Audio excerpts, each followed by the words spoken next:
नमस्कार, मेरा नाम है अंशुल शर्मा और आप देख रहे हैं हिमाचल की बात। चंबा के इतिहास की श्रृंखला की शुरुआत हम करेंगे महाराजा साहिल वर्मन की एक कहानी से। जब महाराजा साहिल वर्मन ने भरमौर छोड़कर चंबा को अपनी नई राजधानी बनाने का फैसला किया तो एक समस्या उन्हें लगातार परेशान कर रही थी। समस्या थी साफ पानी। नई राजधानी सुंदर तो थी, लेकिन यहाँ जल का अभाव था। बिना पानी के नगर कैसे बसता? महाराजा ने बहुत सोचा और फिर एक बड़ा निर्णय लिया। उन्होंने सरोता और शाहमदार पर्वत से होकर एक नई नहर बनवाने का आदेश दिया ताकि शुद्ध जल चंबा तक पहुंच सके। नहर बनकर तैयार हो गई, लेकिन दुर्भाग्य देखिए, उसमें पानी आया ही नहीं। महाराज अत्यंत चिंतित हो उठे। उन्होंने वहां के ब्राह्मणों को बुलाया और उपाय पूछा। पंडितों ने कहा, महाराज, जब तक जल को संतुष्ट नहीं किया जाएगा वह इस नहर में प्रवेश नहीं करेगा। और उस समय की मान्यताओं में संतुष्ट करने का अर्थ था बलि। राजा ने पूछा, किस पशु की बलि चाहिए? उत्तर आया, पशु की नहीं महाराज, आपको अपने किसी प्रिय वस्तु की बलि देनी होगी। प्रिय वस्तु, और वो भी दो ही हो सकती थी, या तो महारानी नैना देवी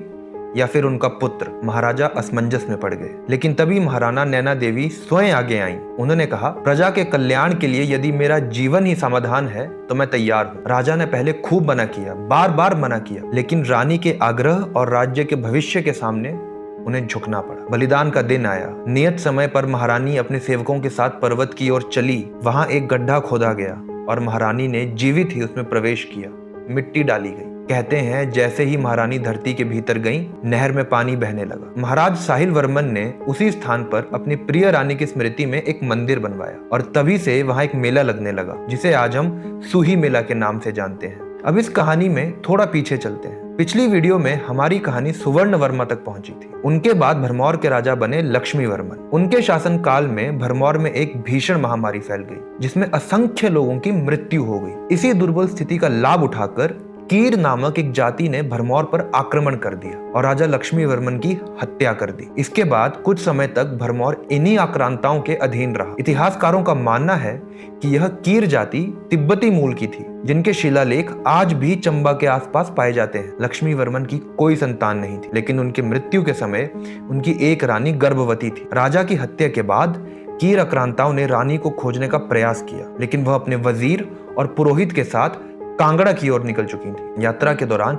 एक गुफा में रानी ने एक पुत्र को जन्म दिया। शत्रुओं के भय से कि कहीं बालक उनके हाथ न लग जाए, उन्होंने नवजात शिशु को उसी गुफा में छोड़ना उचित समझा और वहां से आगे बढ़ गई। कुछ समय बाद जब वजीर और पुरोहित को इस रहस्य का पता चला तो वे तुरंत उस गुफा की ओर दौड़े। वहां उन्होंने देखा कि अनेक चूहे नवजात राजकुमार के चारों ओर घेरा बनाकर उसकी रक्षा कर रहे थे। इसी कारण उस बालक का नाम मुशुन वर्मन रखा गया। रानी किसी प्रकार अपने पुत्र के साथ बचते बचाते कांगड़ा पहुंच गई। वहां उन्होंने एक ब्राह्मण को अपना गुरु बनाया और उसी के आवास में रहने लगी, अपनी असल पहचान छिपाकर। एक दिन जब राजकुमार खेल रहे थे, तभी घर में रखा आटा जमीन पर गिर गया और उनके पैरों में लग गया। आटे में बने पदचिन्ह देखकर ब्राह्मण समझ गया कि यह बालक किसी राजकुल से है। भेद खुलने पर रानी ने उसे सब सच बता दिया। ब्राह्मण रानी और राजकुमार को सुकेत के राजा के पास ले गया। वहीं मुशुन वर्मा पले बढ़े। विवाह योग्य होने पर सुकेत नरेश ने अपनी पुत्री के विवाह उनसे करा दिया और साथ ही कुछ सेना भी प्रदान की। उसी सेना की सहायता से मुशुन वर्मा ने भरमौर पर आक्रमण किया, तिब्बती आक्रांताओं को पराजित किया और एक बार फिर अपने राज्य को स्वतंत्र करवाया। इसी घटना के बाद चंबा राजमहल में चूहों को ना मारने की परंपरा शुरू हुई। मुशुन वर्मा के बाद हंस वर्मन,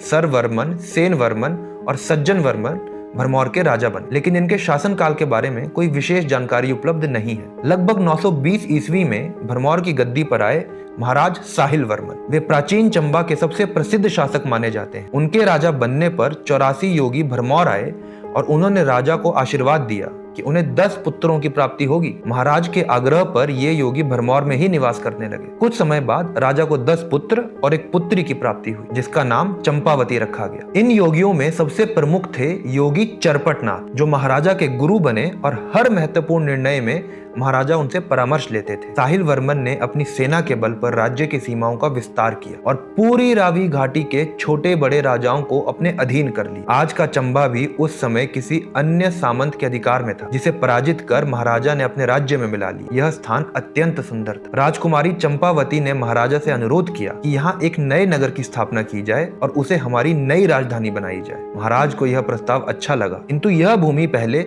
कण्व ब्राह्मणों को दान दी जा चुकी थी। इसलिए यह निर्णय हुआ कि इस नगर में प्रत्येक विवाह पर ब्राह्मणों को 8 सिक्के दान दिए जाएंगे। इसी प्रकार 10वीं शताब्दी में चंबा नगर की स्थापना हुई, जिसका नाम राजकुमारी चंपावती के नाम पर रखा गया। राजकुमारी चंपावती अत्यंत धार्मिक थीं और योगियों ऋषियों से मिलने जाती थीं। एक दिन महाराज को उन पर संदेह हुआ और वो चुपचाप राजकुमारी का पीछा करते चले गए। चंपावती ने एक ऋषि के आवास में प्रवेश किया और राजा भी अपनी तलवार लिए पीछे पीछे चल आए। अंदर आने पर उन्हें कोई नहीं मिला और उन्हें एक ध्वनि सुनाई दी जो कह रही थी कि तुमने राजकुमारी पर संदेह कर कर पाप किया है, जिसके परिणाम में तुम्हारी पुत्री तुमसे वापिस ले ली गई है। राजा को यह भी आदेश दिया गया कि वो प्रायश्चित के लिए उसी स्थान पर मंदिर का निर्माण करें। राजा ने वहां चंपावती मंदिर का निर्माण करवाया, जो आज भी चंबा में स्थित है और जहां हर साल मेला भी लगता है। इसके अतिरिक्त साहिल वर्मन ने कामेश्वर, चंद्रगुप्त तथा लक्ष्मी नारायण मंदिर का निर्माण भी करवाया। लक्ष्मी नारायण मंदिर उनके काल का सबसे प्रसिद्ध मंदिर निर्माण है, जो भगवान विष्णु को समर्पित। कथाओं के अनुसार महाराज ने भगवान विष्णु के विग्रह के लिए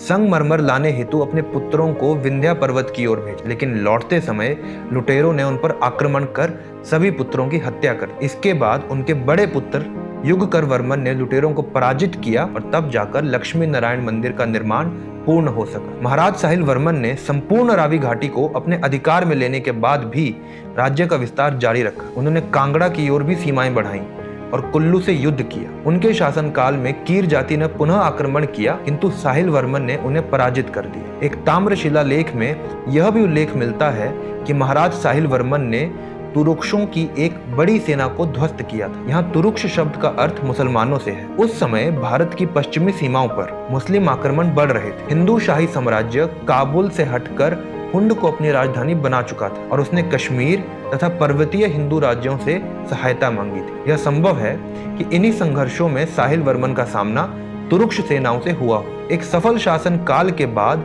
वृद्धावस्था में महाराज साहिल वर्मन ने गद्दी अपने पुत्र को सौंप दी और अपने पुराने निवास भरमौर लौट गए। वहां उन्होंने साधु की तरह जीवन व्यतीत किया और अपने अंतिम दिन योगी चरपट नाथ के सानिध्य तथा ईश्वर की सेवा में बिताए। तो ये कहानी थी चंबा के राजा साहिल वर्मन की। चंबा की अगली कहानी अगली वीडियो में।